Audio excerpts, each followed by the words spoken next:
Halo, selamat datang di ID Talk edisi spesial kembali merayakan hari jadi IDIM yang ke-11. Hari ini saya CMO IDIM Rizky Fajar Nugraha kembali menjadi host bergantian dengan rekan saya Nudi. Kami memilih 11 orang terinspirasi di dalam bidang kreatif, mulai dari musik, gamer, konten kreator, dan lain-lainnya, termasuk hari ini tamu atau narasumber kita yang kelima adalah seseorang yang sukses membangun bisnis kulinernya gitu. Pertama kali gue kenal dengan Gita itu kita sama-sama bekerja di Radio Ardan. Tahun gue sih masuknya 2002. Gita lo harusnya lebih dulu sebentar ya kalau nggak salah ya, atau 2001 atau 2000 gitu ya. Terus kemudian Gita pindah ke Jakarta menjadi news presenter, news anchor di 2 stasiun televisi. Lalu lama nggak dengar kabarnya, tiba-tiba waktu itu kantor gue pindah ke Ampera di Kemang. Kemudian teman kantor yang dia bilang, ada resto all you can eat baru dekat kantor kita. Yang punya Gita Nafiza. Hah? Kok kayak gue tahu gitu ya? Kok kayak gue tahu gitu. Jadi ya dari orang yang dulu gue kenal di radio, kemudian sekarang membangun sebuah, gue bisa bilang kerajaan bisnis kah gitu. Kerajaan bisnis. Gue dari tadi nggak mau komentar nih. Kerajaan bisnis, aduh, belum By the lah. way, please welcome Gita Nafiza. Oke, Kiki, gue manggil lo Kiki. Ada dulu Kiki. Thank you Iya. for Apa inviting kabar? Apa me. kabar? Apa kabar? Kabar baik. Gue Kabar pikir baik. lu akan memperkenalkan gue sebagai Gita Gibot. Ya, tadinya sih mau, cuman ya karena gue lebih memilih lu duluan yang bilang sih. Iya, jadi dulu waktu di radio dipanggilnya, ya, itu bukan nama on air juga kan nih? Gib, nama on air gue. Oh, nama on air lu Gibot ya? Iya, Gibot. Jadi kalau sekarang nih ada manggil gue Gibot, gue udah tahu deh. Oh, Iya. anak Ardan nih. Hanya anak Ardan yang manggil lu Gibot Soalnya ya? cuma anak-anak Ardan doang yang manggil gue Gita Gibot. Betul. Lu tuh Ardan sampai tahun berapa gitu? Ardan gue sampai tahun berapa ya? Iya, 2003, sampai 4? gue mau lulus deh. Which gue tahun berapa? Gue agak-agak lupa sih. Terus dari Ardan kan, dari yang gegap gempita dengan dunia persiaran radio, gue kan sempet juga masuk Darut Tauhid, men. Oh iya. Gue sempet di MQTV, ya kan? Iya. Sempet di MQTV, terus gue barulah gue masuk Trans TV. Trans TV terus baru masuk Metro TV, gitu. Iya. Ya, gue yang gue sangat inget banget begitu lo terutama muncul di Metro ya. Waktu siaran nggak gini deh. Ini ada yang salah nih.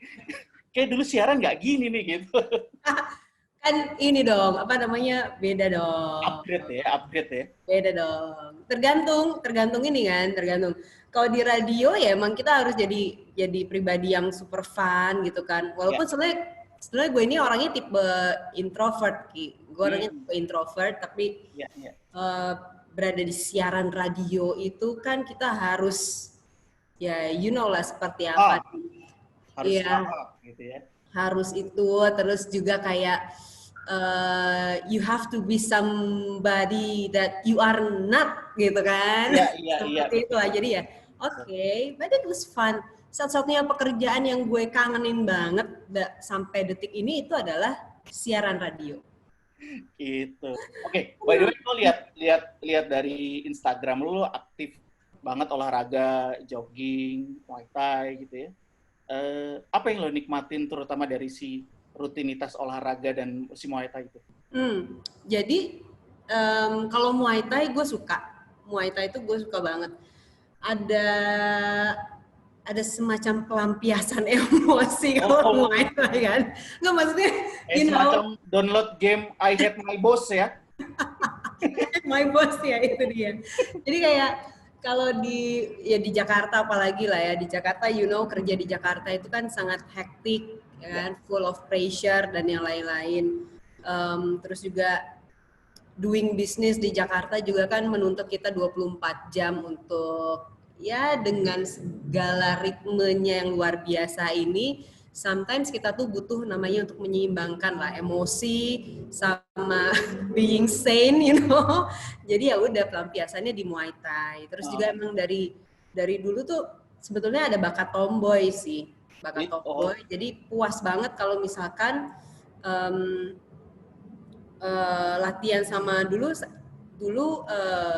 trainer gue itu namanya Anthony Angelin. Jadi gue private sama dia. Gue pilih dia karena memang dia itu MMA ini fighter beneran, Bo. Atlet, Bo. Iya. Dia orang Belanda, tapi ada keturunan Indonesia. Macam-macam. Gue latihannya sama dia. Oke. Gitu. Jadi seneng sih. Nah kalau sekarang Muay Thai lagi nggak mungkin kan. Anthony juga tinggal di Bali. Jadi sekarang gue lebih ke lari, ke jogging. Nah kalau jogging sendiri, dibilang seneng banget enggak, karena kan statis kan ya. Iya. Statis gitu, lu melawan nafas lo sendiri, ngos-ngosan lo sendiri gitu. Cuman somehow sekarang olahraga jadi harus, karena tiap hari kerjaannya gue salah satunya itu adalah mencicipin makanan tuh. Oke. Jadi ada makanan apa harus di QC lah, quality control. Jadi tiap hari pasti makan asupan yang luar biasa high calories gitu kan ya. Harus dibakar segera gitu ya. Harus dibakar segera gitu ya. Dibakar segera gitu. Kayak tadi ya, biasanya 5 km lah, enggak banyak-banyak kok orang kilometer apa. Gue 5 km, pace gue juga masih 9, kadang 10. Udah gitu selesai 45 menit bukannya apa gitu, gue makan mie ayam. Jadi percuma juga kan ya. Iya. Ya betul. Aduh. Tapi dari si olahraga ini gitu ya, ada pengaruh nggak sih dari ya, jiwa raga yang sehat gitu lah ya ke dalam keseharian lo di kantor, ya misalnya terutama mengambil keputusan bisnis apapun gitu? Waduh, ada nggak ya? Emang ada kayak gitu ya? Nggak tahu gue. Ya barangkali mungkin lebih tepat gitu, atau otak lo jadi clear. Nggak tahu ya, cuman gue nggak pernah mikir kayak gitu soalnya. Kan yang gue rasain itu adalah kalau selesai olahraga capek udah pasti ya kan, tapi kita take a break dulu kan, ngeringin badan, mandi. Nah pas berangkat ke office itu emang gue merasa lebih segar, lebih bugar aja, lebih siap gitu ya. Iya, terus kemarin sempat kan 3 bulan nggak olahraga sama sekali, itu berasa sih kayak badan tuh cepet capek segala macam. Ini baru mulai lagi sih gue, baru 2 minggu, seminggu setengah baru mulai lagi. Siap. Oke. Ya maksudnya, nah sekarang kan ya orang tentunya atau publik mengenal lu sebagai penjual kuah. Penjual apa? Penjual kuah. Oh, nama slangnya penjual kuah ya? Oke. Itu pekerjaan gue sebetulnya. Gue penjual kuah. Oke, kita sebut saja penjual kuah ya. Ya, aku adalah penjual kuah. Oke, gimana ceritanya dari siaran radio, TV, kemudian akhirnya lo beralih 100% berbisnis jualan kuah ini? Keputusan apa yang diambil waktu itu? Lo waktu itu mulainya stick dulu kan ya? Gue dulu mulainya stick dulu. Ini kayaknya ada teman gue juga ya, Habibi Burhan ya. Iya. Teman SD gue deh kayaknya. Ya, bener gak sih? Baru join. Anyway. Oke. Dari jadi gini, orang tuh kan kadang ya ada orang punya cita-cita. Gue pengen bekerja di bidang A gitu kan. Gue pengen bekerja di bidang B apa segala macam. Nah, sebetulnya gue tuh nggak punya cita-cita seperti itu. Dulu gue punya cita-cita Ki jadi arsitek, tapi kan gue nggak jago gambar. Mau Iya, masuk iya. ITB, walaupun gue setiap kali pulang sekolah, dulu di SMA 5 kan, Iya, pulang iya. sekolah, terus gue les di SSC, tahu dong SSC ya? Tahu dong. Ya SSC supaya gue lulus dari ITB, akhirnya ya gue memutuskan, enggak deh kayaknya ITB terlalu berat buat otak gue yang papasan. Gitu kan ya, gue sayang otak gue sih. Iya, iya. Akhirnya gue masuklah Unpar gitu kan. Nah, dari situ tuh kayak eh, ada target, tapi lebih targetnya tuh ke target usia. Eh, kayak misalkan umur 27 pengen jadi apa, 29 pengen jadi apa, 30 pengen jadi apa, tapi gak pernah kepikiran bidangnya mau apa gitu. Tapi ada satu prinsip hidup yang gue pegang dari dulu, apapun bidangnya, once kita jump into it, terjun ke situ, ya we have to do it all out 100% gitu. Apapun bidangnya. Mungkin juga ada bidang kan kalau sekarang sering diajarin ya, lo tuh harus kerja sesuai dengan passion lo, apa segala macam itu. Sebetulnya gue agak-agak bukannya itu salah, that's good, tapi kan hidup itu tidak seindah itu gitu. You know what I mean? Ya kan? Hidup itu tidak seindah itu. You are so lucky kalau misalkan bisa bekerja di sesuai dengan passion. Tapi kan bukan berarti kalau lu bekerja bukan di bidang yang passionnya, bukan berarti lu tiba, ini bukan passion gue, udah gue kerjanya gini aja lah, santai aja, tapi kan ini bukan passion gue gitu. Kalau gue lebih setuju adalah, kalau misalkan kita punya passion, tetap pegang passionnya, tapi kita tuh ngatur dari sekarang nih, misalkan dulu ada di dunia media nih, ya udah gue lakukan yang terbaik di dunia media. Misalkan ngumpulin uangnya gitu kan ya, atau nabung buat apa di dunia media, seperti apa, nanti ending-endingnya ya udahlah, gue akan tiba pada posisi yang gue memang sesuai dengan passion gue gitu. Seperti itu sih. Nah, di kasus kehidupan gue, di kasus kehidupan saya, Di kasus Gita Nafisa, seperti itu Ki. Jadi gue masuk Ardan juga ya, nggak mikir gitu kan. Gue betul. masuk jadi dulu sempat jadi modeling juga di Wajah Femina kan, jadi Ya, juara. oh iya iya iya, Kayak skip gitu it kan ya. nggak pernah mikir. Ya, iya. Masuk TV pun nggak pernah mikir. Cuman maksudnya, oke, gue presenter ya I'll do my best aja. Gitu. Terjun di dunia bisnis pun kalau itu ada tuh, karena gue begitu lihat kampusnya, gue sebetulnya terjun ke bisnis karena gue suka lihat bangunan kampusnya doang sih. Oh oke, oke, Jadi bangunan. bangunan kampus Prasetya Mulia itu dulu pada zamannya keren, sampai sekarang sih masih keren. Nah gue tiap Oh lewat situ tuh langsung pengen, gue harus S2 di situ. oh oke. Jadi bibit awalnya setelah S2 ya, keinginan itu. Oke. Iya, jadi gue masih di Metro TV, tapi gue udah mulai kuliah S2 di Prasetya Mulia. Nah dari situ gue sangat tertarik tuh dengan managing people, terus juga sama ya dunia bisnis lah ya. Terus juga ada bidang operasionalnya, gitu-gitu sih. Seneng banget. Akhirnya ya udah terjunlah gue ke dunia bisnis. Awalnya bukan restoran Ki, awalnya itu gue properti, IT, peralatan security, tapi udah running as directors lah. Gitu. Oh oke. Baru udah gitu bener-bener create si F&B ini, gitu. Oh oke. Jadi ya kalau gue simpulkan ya lo ada di tipikal yang memang bukan di sisi katakanlah tim passion itu, tapi lo memang dimanapun lo berkarir ya lo akan fokus di situ melakukan yang terbaik. Iya. Gitu ya. Jadi memang lo melihat ke saat itu kuliner bisa dibilang lo melihat peluang gitu ya. Iya, gue ngelihat peluang sangat luas sekali peluang di F&B.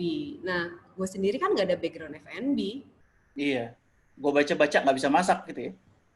Lu percaya nggak? Gue masak, gue boleh nyebut merek nggak ya? Boleh. Instan Bebas, ya, Bu. Jadi malam-malam tuh jam 10 malam. masih pada meeting di rumah kan. Datanglah beberapa timnya Sabu Haji meeting di rumah. Terus aku tanyain, udah pada makan belum? Udah pada makan belum? Jam segini. Belum, udah sih tapi masih lapar. Oh ya udah, aku bikinin Indomie ya. Gue bilang gitu kan. Gue bikin lah Indomie telur men. Lu tahu nggak? Kagak mateng. Gagal gue masak Indomie aja, gue gagal serius kan. Kagak mateng. Jadi gue tuh nggak bisa ngelihat kalau lagi masak, gue nggak bisa lihat ini udah matang atau belum sih, ini udah matang atau belum. Tapi begitu disajiin ke piring, gue bisa lihat tuh, oh masih mentah, ya udahlah gue kasih aja tuh. Oh, oke. Jadi bekal lo ya, kembali ke lo tadi bilang di awal olahraga adalah untuk membakar si hasil QC ini. Bekal lo QC sebenarnya apa? QC? Enak gitu, udah enak gitu. Maksudnya kan lo yang tadi lo bilang gitu, Indomie aja gagal gitu ya. Nah, jadi bekal lo ketika QC itu apa jadi? Gue rasanya panggilan gibot itu bener-bener menancap di kepala gue ya, bikin Indomie aja gagal gitu. Buat yang nggak tahu singkatan gibot, mungkin nanti bisa ditulis gibot itu sama dengan apa gitu ya. Oke. Hadiah akan dipersembahkan oleh siapa aja yang mau kasih hadiah, silakan. Nah, beda Ki. Jadi gini, kebetulan alhamdulillahnya ya, indera perasa gue ini bisa dibilang cukup peka lah. Kayak misalkan lu masak kasihin ke gue gitu. Kasihin ke gue ngicipin, gue bisa tahu lu pakai mentega apa misalkan gitu ya. Lu pakai mentega apa, pakai mereknya apa, cara masak lo seperti apa, di dalamnya ada apa aja tuh kayak ada video aja di kepala gue. Oh, oke. Gitu. Jadi gue bisa ini. Terus kayak misalkan ngelihat makanan aja gue udah bisa tahu, oh ini kayaknya kurang mateng, ini kematangan, ini nggak enak, ini enak apa segala macam gitu. Pas dirasain ya bener umumnya gitu. Jadi semua menu masakan yang ada di Sabu Haji itu walaupun bukan gue yang masak, tapi itu semuanya based on lidahnya gue. Oh, oke. Gitu. Jadi alhamdulillahnya di Sabu Haji ini kita punya tim eksekutif chef ya yang sangat-sangat jenius, yang bisa mengartikan apa yang gue mau gitu. Makan gitu ya. Iya, kayak misalnya gue lagi pergi ke luar negeri lah. Di luar negeri ada tuh makanan yang nancep banget. Gue beli ke Jakarta, gue ceritain, Pak, aku tuh kemarin di China makan seperti ini. Kayaknya ini pakai ini deh. Terus kemudian mereka yang meng-create tuh, pas diicipin, kayaknya bukan gini deh. Berarti bukan dibikin begini, tapi harusnya digituin. Gitu. Oke. Sampai akhirnya dapat rasa yang dimauin. Iya. Berarti lo kayak ini ya, di film Ratatouille itu ada kritikus. Oh, si bapak-bapak tua ya? Si bapak-bapak tua itu. Iya. Oke. Nah, sekarang kita masuk ke si Sabu Haji lah, si Haji Group gitu ya. Awalnya dulu Stick Resto dulu bener? Stick Resto dulu ya bener ya? Iya. Kemudian merubah ke si Sabu Haji. Nah, keputusan apa yang waktu itu merubah konsep dari Stick ke si Sabu Haji? Oke, jadi sebelum Sabu Haji emang sempat bikin restoran namanya Nafiza Steak. Konsepnya itu adalah wajah baru kaki lima Indonesia. Jadi basically itu berangkat dari ide kalau kita keluar negeri, kita ke Paris, ke Eropa segala macam. Ya walaupun mereka bentuknya resto, tapi menurut gue itu kaki limanya mereka lah. Iya. Kaki limanya mereka. Kok bisa ya mereka sekeren itu gitu. Makanya di Jakarta gue bikin lah wajah baru kaki lima Indonesia. Which makanannya tuh banyak banget Ki. Ada steak, ada dimsum, ada Indonesian food, ada French, ada Jepang, macam-macam. Nah, waktu kita bikin di awal itu kan seperti yang gue ceritain di awal bahwa kita ini bukan anak F&B. Jadi gue belajar dari buku. Jadi gue beli tuh buku dari Amazon, ada sekitar 20-an buku. Gue pelajarin, gue praktekin, ya disitulah yang namanya pengalaman itu adalah guru paling mahal. dan paling berharga. Jadi pas kita buka si Nafiza Steak, itu kondisi kita minus. Oke. Jadi keuangan kita tuh minus, nggak ada Dari untungnya. awal jalan gitu ya? Nggak ada untungnya. Padahal kalau lu pernah makan di situ, itu setiap hari tuh ngantri-ngantri, Ki. Iya, iya, iya, iya, iya. Sehari itu kita bisa melayani 400 sampai 500 orang. Oke. Tapi kita minus. Bingung nggak lo? Oke. Minusnya bukan minus kecil, minusnya ratusan juta lagi setiap bulan gitu loh. Bulan, iya. Jadi terus akhirnya dari situlah kita belajar banyak hal untuk running F&B itu butuh sekali yang namanya efisiensi, terus juga butuh sekali yang namanya spesialisasi menu gitu. Makanya pas kita terus-terusan bleeding ya, si perusahaannya terus-terusan bleeding, akhirnya kita memikirkan butuh ganti konsep. Oke. Jadilah kita jalan-jalan lagi ke Jepang, ke Taiwan, Hong Kong, Singapura. Paling sering gue sukanya ke Singapura buat nyari ide. Nah di Taiwan itu ada tuh yang ide yang sangat menarik menurut gue. Akhirnya gue bawalah ke Indonesia, terciptalah si Sabu Hachi ini. Oh, jadi lo adaptasi ke si Sabu Hachi ini ya? Iya betul. Iya, iya, iya. Berarti lo ya belajar dari sebelumnya, kemudian akhirnya lo memutuskan ya fokus di si Sabu Hachi ini gitu ya? Iya. Okay. Jadi ada pengalaman berharga banget sih.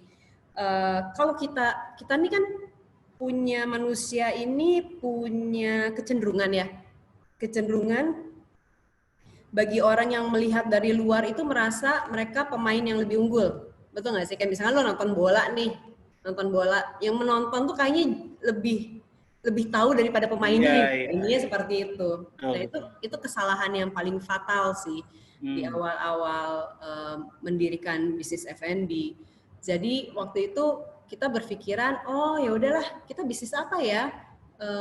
Yang ini, oh yang paling besar itu marketnya adalah F&B. Oh ya udah, kita buka aja, gampang gitu loh. Oke. Maksudnya berpikiran gampang, apa susahnya sih lu bikin nasi goreng gitu kan?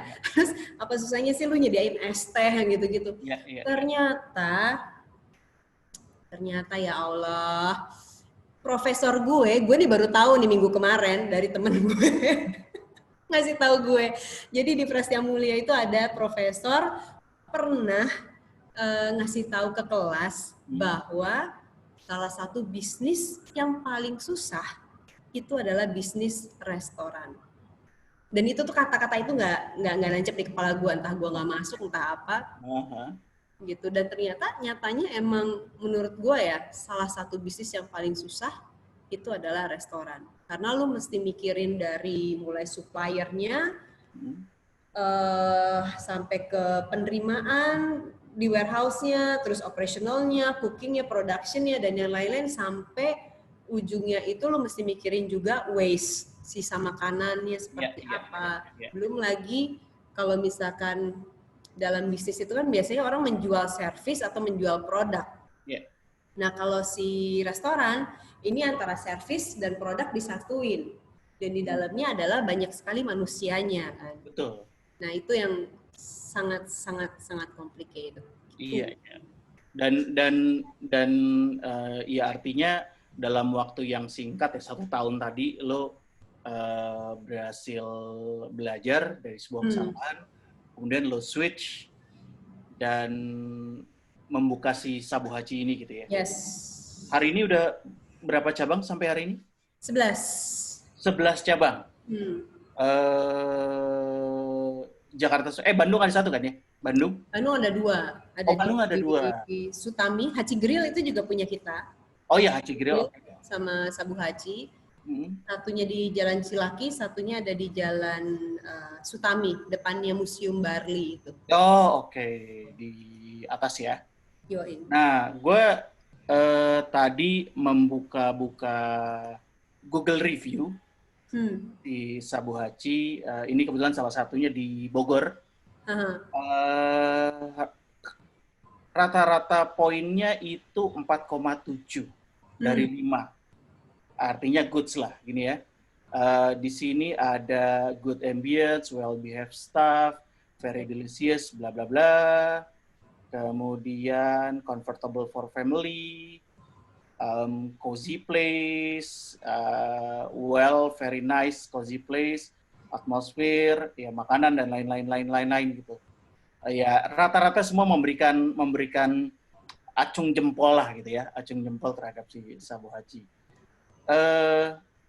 Nah, untuk menghasilkan ini kalau gue lihat tadi di Sabu Haji Bogor ada per hari ini udah 6.500 review yang memberikan ya hampir 5 bintang.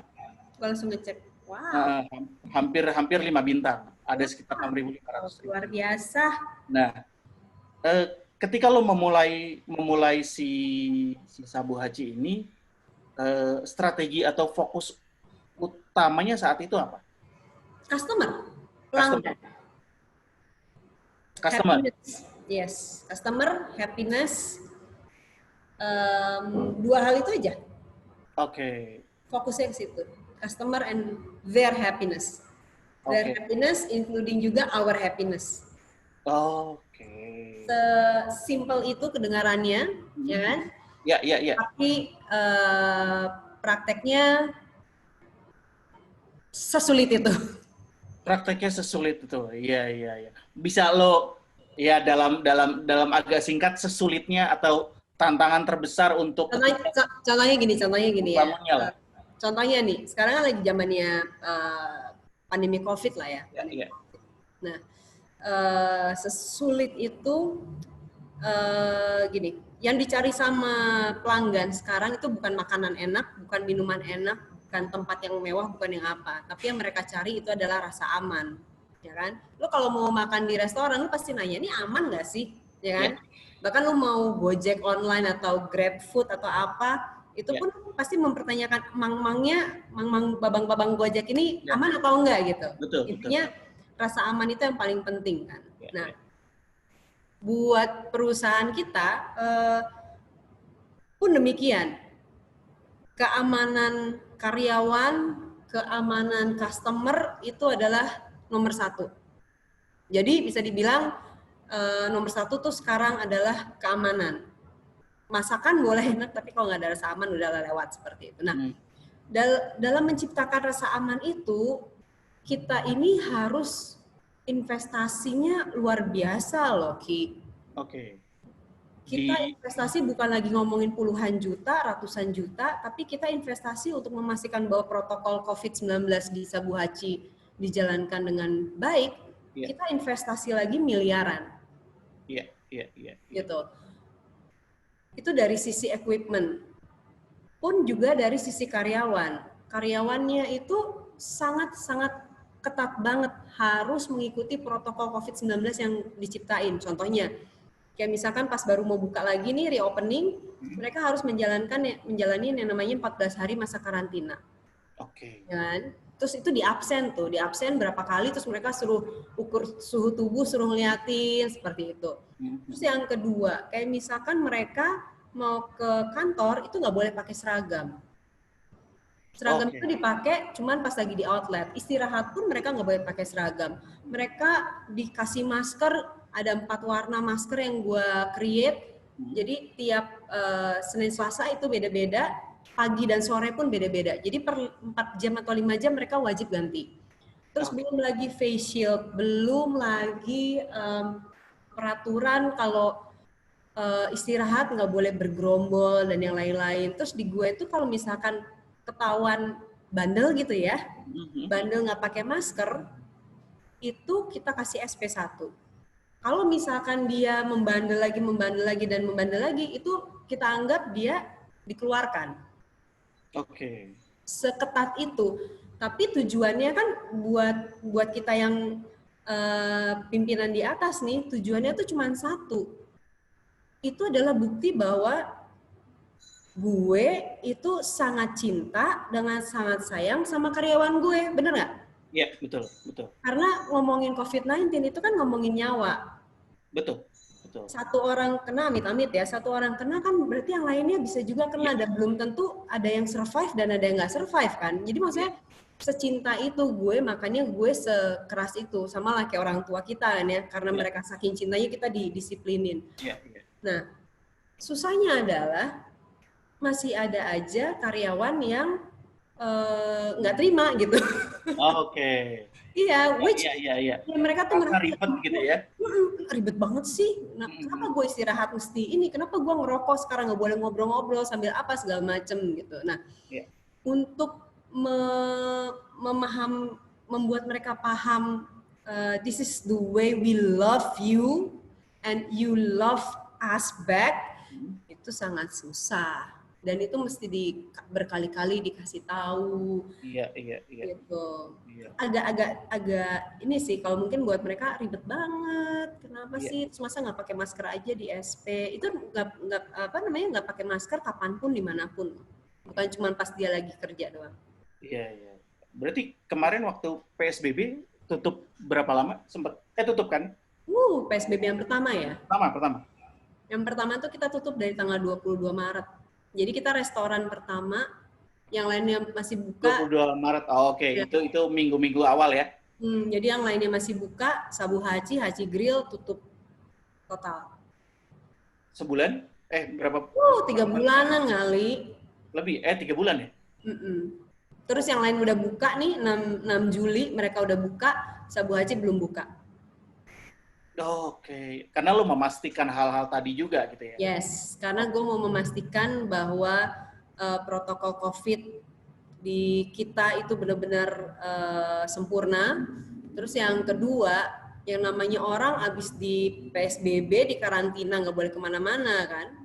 Begitu 6 Juli itu kan pasti mereka euforia kan. Iya. Ya kan, euforia ke restoran, kemana, dan yang lain-lain, berkumpul, segala macam. Nah, gue menunggu euforianya itu turun dulu baru kita buka. Jadi kita pilih aman banget sih. Berarti ya bisa bilang 3 bulan tutup itu di masa pandemi itu banyak keputusan besar yang lo ambil gitu ya. Satu ya tadi menutup lebih awal, membuka lebih akhir, kemudian lo melakukan investment tambahan bisa dikatakan gitu ya, karena protokol dan lain-lainnya. Nah, gue nggak tahu ini lo mau share atau tidak terkait waktu itu solusi dari lo terkait si gaji karyawan lo ditutup itu sementara revenue loss kan, gitu. Itu seperti apa? Susah banget. Kalau yang PSBB pertama itu kita hanya mempertahankan beberapa orang, ya. Tetapi juga kita nggak bisa nyelamatin semuanya, gitu loh. Banyak banget karyawan. Terakhir itu adalah 1.300 something tuh. 1.300-an karyawan kan. Belum Maret itu ya? Iya. Tapi kita selalu bilang kalau kita buka, Sabu Haji kembali buka, kita akan merekrut tim yang sudah lama bekerja sama kita dan juga berkinerja baik. Orang pertama yang bisa kembali lah gitu ya. Betul banget. Jadi kita merekrut kembali orang-orang yang kinerjanya baik, berkelakuan baik, dan memang mereka sudah bergabung sama kita cukup lama lah, seperti itu. Nah, alhamdulillahnya sekarang udah sekitar 80%-an ya, dari yang kemarin sempat kita, istilahnya gue sih bilangnya bukan kita nggak mau menyelamatkan, tapi emang kita nggak bisa nyelamatin gitu loh. Iya. Karena ya cash flow perusahaan juga nggak sekuat itu. Iya. Jadi kalau sekarang 80% itu alhamdulillah udah bekerja kembali bersama kita. Oke. Itu seperti itu. Itu kondisi yang sangat-sangat tidak menyenangkan sih. Iya. Buat nggak tahu ya kalau buat gue. Jadi maksudnya karyawan itu buat gue bukan karyawan sih. Mereka tuh kayak anak-anak gue. Iya. Itu karena gue pernah berada di posisi karyawan kali ya. Betul. Pernah berada di posisi karyawan, terus ada beberapa contoh orang senior kita atau mungkin pimpinan kita yang menurut gue kenapa sih lo mesti gini-gini amat. Nah gue tuh nggak mau seperti itu ke karyawan gue. Iya, iya. Gitu. Tapi alhamdulillah sekarang udah pada mulai balik lagi. Balik lagi ya. Oke, mungkin dari lo ada ingin berbagi, maksudnya untuk ini kan saat ini katakanlah semua pebisnis kuliner dari kecil sampai besar gitu ya menghadapi situasi yang sama gitu ya. Mungkin lo ada tips and trick untuk mereka yang bisa yang mereka adaptasi di bisnisnya masing-masing gitu. Ada sih, gue ada PowerPoint tapi panjang gitu. Iya. Singkat sih. Sikat. Boleh. Gue kasih lihat ya. Boleh. Jadi maksudnya ini buat semua pengusaha restoran sih, mau besar mau kecil. Ya, it's just an insight aja from me. Gimana sih kita merethink our business selama di COVID-19 ini. Jadi singkatnya adalah ya kayak sekarang kan bisnis nggak sekedar bisnis yang usual lah. It's extraordinary case. Jadi gue singkat aja. Ada beberapa kunci yang sangat vital ya buat restoran. Kalau di sini gue ada 4. Intinya sih kita harus memberikan yang the best and nothing but the best. Yang pertama itu kita harus mikir ulang, kayak misalkan customer kita tuh pengennya apa. Yang kedua kita harus mikir ulang juga tentang menunya. Yang ketiga organization. Yang keempatnya itu adalah gimana kita memanfaatkan digital media. Oke. Nah di sini bab yang pertama kita tuh harus benar-benar mulai yang namanya cash flow perusahaan itu kan pasti terbatas ya. So we have to rethink sebetulnya yang dipengenin sama customer itu apa, ya kan? Yang kalau gue pribadi believe bahwa mereka bukan lagi cuma pengen makanan, minuman, servis yang oke, tapi yang mereka pengen itu adalah trust, yang gue bilang tadi itu. Trust terhadap apa? Trust bahwa makanan yang diberikan sama kita itu adalah bebas dari COVID-19 lah istilahnya. Operationalnya oke, orang yang memasaknya pun oke, orang yang mempackagingnya pun oke, yang mengirimkannya pun oke, seperti itu.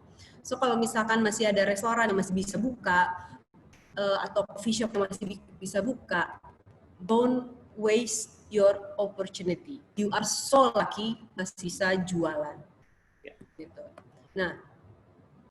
Nah, gue pernah menanyakan ke inilah ada sedikit kayak semacam survei. Jadi yang paling ditakutin sama orang itu adalah masalah safety number 1. Yang kedua adalah mereka sangat peduli tentang tim yang di restoran ini seperti apa. Oke. Ya kan? Banyak banget, misalkan lu pengen ke coffee shop gitu, coffee shop langganan lu deh.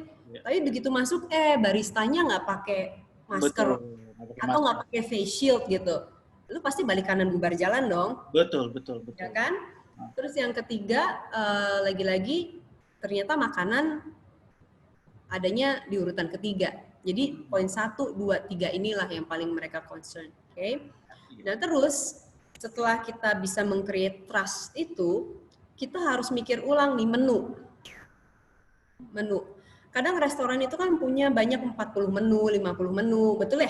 Betul. Tapi zaman sekarang lebih baik menu yang banyak itu disortir ulang, ya. Itu bisa dilihat dari mesin penjualan kita, namanya POS, nih review your point of sales, untuk mengidentify menu apa, masakan apa yang paling laris manis. Oke. Jangan maksain punya 40 lagi nih kalau hari gini. Lu cukup punya 10 tapi semua itu paling top order, itu aja cukup. Iya.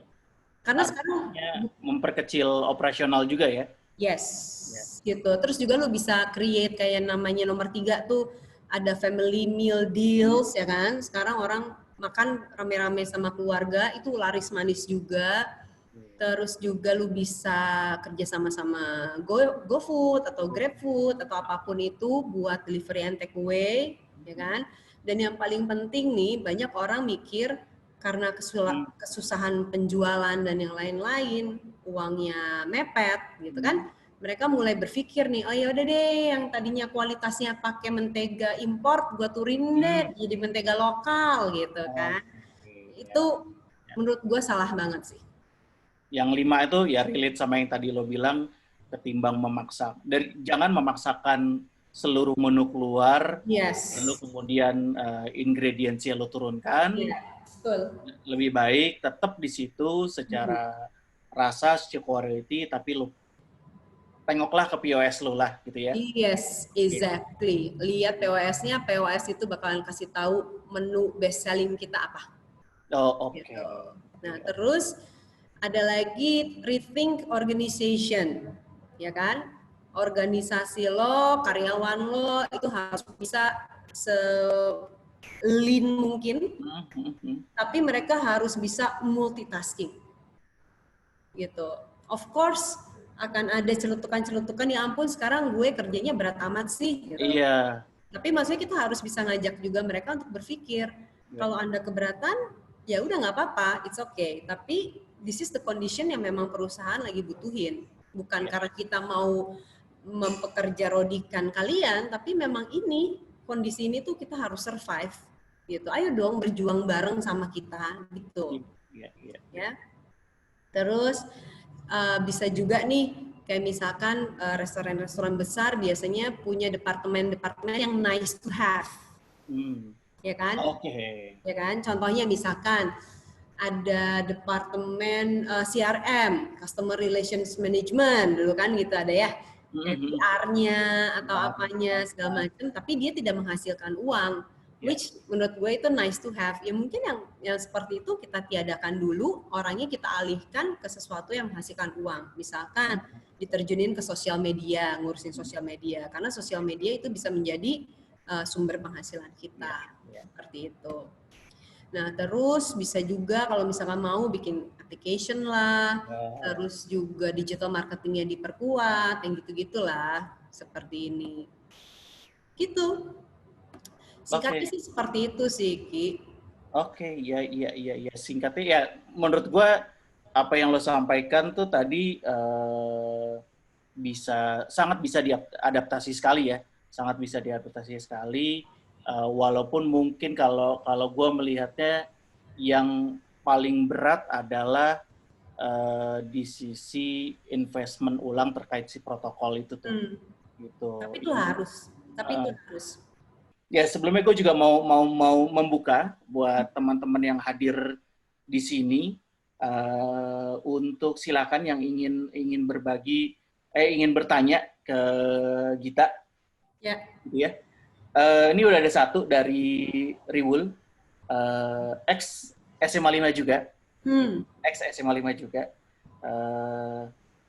Dari pengalaman gagal sebelumnya yang nilainya nggak sedikit gitu ya. Apa motivasi saat itu untuk tetap di bidang F&B? Mungkin ini saat lo dari Nafisa Zik ke Sabo Haji. Lo nggak pindah ke mencoba bisnis lain. Gitu. Oh, motivasinya adalah kita believe bahwa F&B itu market yang sangat bagus, marketnya luar biasa. Cuman kesalahannya itu bukan di marketnya, kesalahan itu adalah di internalnya kita waktu itu, nggak efisien, seperti itu. Nah, ya kalau gagal sekali kan bukan berarti kita harus ganti bidang, gitu aja sih. Kayak misalkan kita gagal sekali, tapi kita harus coba lagi. Motivasinya ya itu, apa ya, never give up to any condition. Selama kita believe marketnya oke, we keep on doing it. Oke. Celahnya ada gitu ya. Jadi kalau gue sih melihatnya kayak lo merasa ini celahnya belum ketemu aja nih gitu ya. Yes, betul. Karena F&B itu gede banget. Sangat gede banget. Betul. Oke. Ya mungkin ya ini di akhir gitu ya. Kalau tadi lo sharing soal si Sabo Haji Grill, gue yakin juga di luar sana masih banyak orang-orang anak muda atau yang baru ingin memulai si bisnis kuliner ini gitu ya. uh, ya ada pesan atau tips untuk memulainya dulu aja gitu ya. Kira-kira maksudnya dari learning yang sudah lo jalani sekian tahun ini, baiknya di awal tuh atau untuk memulainya tuh seperti apa, atau cari ya, terutama gini, berbisnis sama teman sama orang terdekat tuh kadang susah gitu ya. Nah itu seperti apa gitu. Kan kadang-kadang bisnis pecah gara-gara kongsian temennya pecah gitu. Gitu. Banyak banget ya kayak gitu. Kalau ditanyain tips and tricks ya, sebetulnya sih nggak ada, Ki. Oke. Nggak ada. Masing-masing orang akan melalui journey-nya sendiri-sendiri. Tapi yang perlu kita pegang di awal, mau terjun di dunia F&B, kayak mau terjun di dunia apapun itu, yang pertama harus disiapin itu adalah mental. Mental sebagai pengusaha.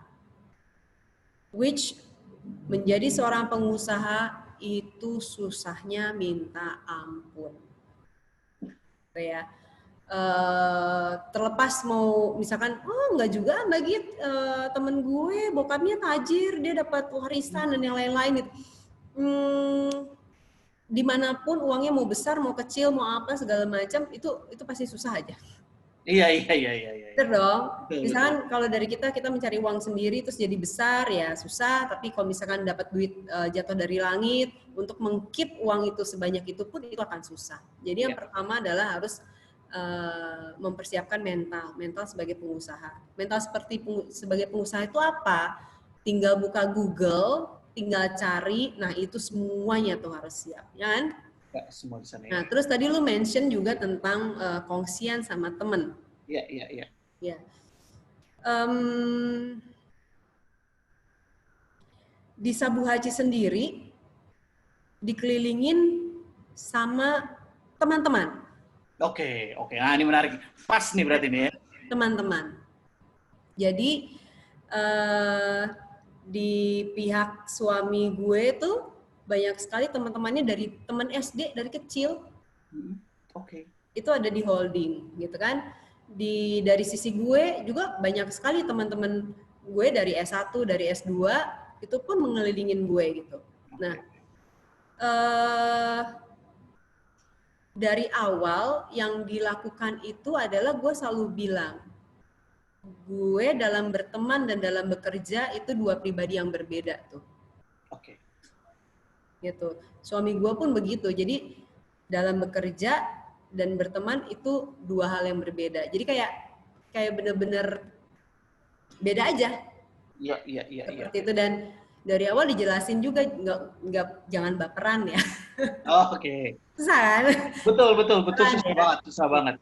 Dan maksudnya ya seperti itu, tapi hasilnya alhamdulillah justru karena pertemanan ini dan kita sudah menerangkan dari awal, mengerti karakter satu sama lain, jadinya malah solid.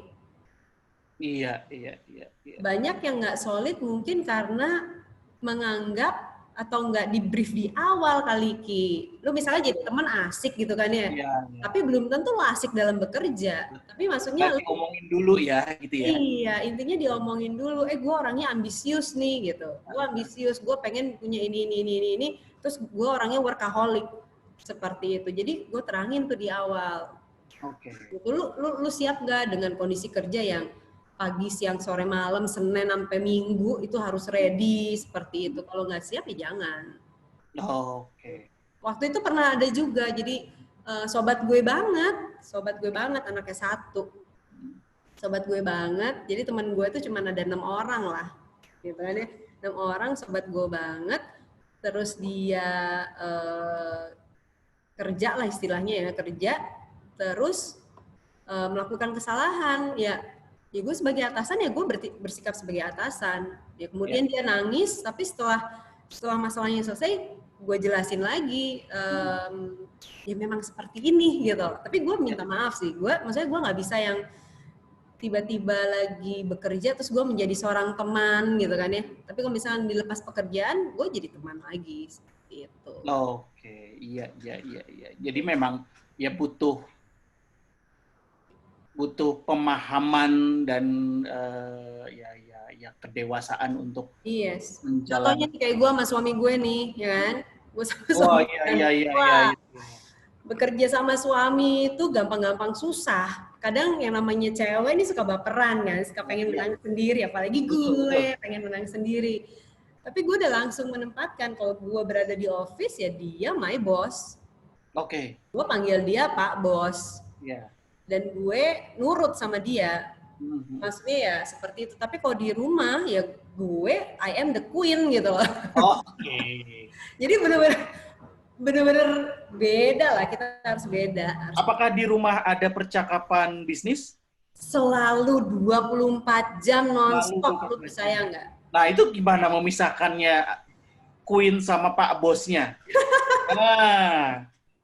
Pokoknya kalau udah related to work, gue Pak Bos aja. Oh gitu. Berarti udah.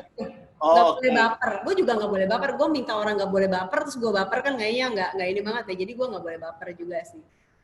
Oke. Jadi gue tuh sama suami itu ngobrolinnya 24 jam tentang bisnis.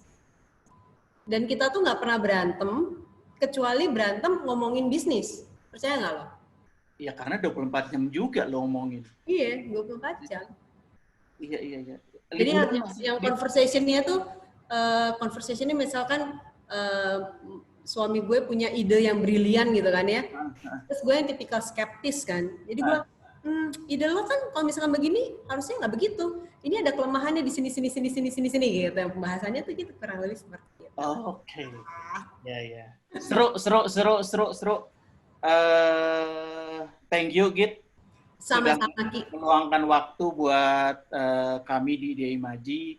Yes. Ya, sekali lagi ya apa namanya, si Idea Talk ini dilaksanakan merayakan ulang tahun kami yang ke-11. Yes, yang ke-11 hebat banget, udah 11 tahun. Happy birthday buat Idea Maji. Itu keren banget. Bisa lolos 10 tahun dan tetap kuat menjadi yang terbaik di Indonesia. So cool. Ya, gitu ya. Apa namanya? Ya sekali lagi terima kasih. Sebenarnya tadi gue udah tanya lo di awal, pertanyaan terakhir gue sebenarnya lo kangen siaran atau tidak, gitu ya. Kangen siaran atau tidak, karena ya apa namanya? Kayaknya lo masih punya waktu untuk meluangkan waktu untuk siaran. Nggak ada. Oh, nggak ada, karena 24 jam ngomongin bisnis juga sama suami. Iya. Anak nggak protes, anak di rumah. Ini bapak sama ibu tiap hari ngomongin bisnis, nggak pernah ngomongin liburan apa ya? Liburan juga bisnis juga. Iya beneran, lagi liburan juga ngomonginnya bisnis. Nggak protes? Anak pada nggak protes? Kalau lagi liburan, terus kita masih sibuk dengan WhatsApp, sibuk dengan email, itu mereka protes. Oke. Pastilah protes. Tapi kalau misalkan di rumah, kayaknya sih, kayaknya sih. Tapi buktinya mereka semua sekarang mikirinnya bisnis semuanya. Yang satu, anak gue yang pertama, tiap hari pembahasannya tentang saham, tentang bisnis gitu. Anak gue yang kedua baru masuk kuliah di London kan, itu pun dia ngambilnya bisnis. Anak gue yang ketiga dia masih dari SMP udah berpikiran untuk jadi pebisnis di dunia fashion. Tinggal gue yang keempat nih nggak tahu nih pengen apa. Tapi semuanya udah berbau-bau bisnis juga sih. Iya, udah pasti terinfluence lah dengan kedua orang tuanya lah ya. Gitu ya, semoga. Amin. Sip. Kalau begitu, terima kasih banyak. Thank you, Ki. Sekali lagi. Ya. Stay safe, stay healthy juga. Ya, di sana juga salam buat teman-teman di Haji Group. Yes. Salam juga buat semua teman gue yang ada di Idea Imaji. Iya nih, banyak nih. Banyak. Alumni SMP, SMA, sampai gue baru tahu nama panjang lo yang panjang ya. SD. Oh, SD ada? Itu Habibie Burhan kan? Oke, siap. Terima kasih banyak. Sampai ketemu lagi. Ki. Sesi berikutnya. See you di Bandung ya, oke. Siap. Dah. Bye, Ki. Selamat ulang tahun buat Idea Imagine yang ke-11. Semoga di tahun-tahun ke depan semakin sukses, semakin besar perusahaannya, dan juga membuat kreasi-kreasi yang inovasi dan semakin lancar ke depannya. Terima kasih.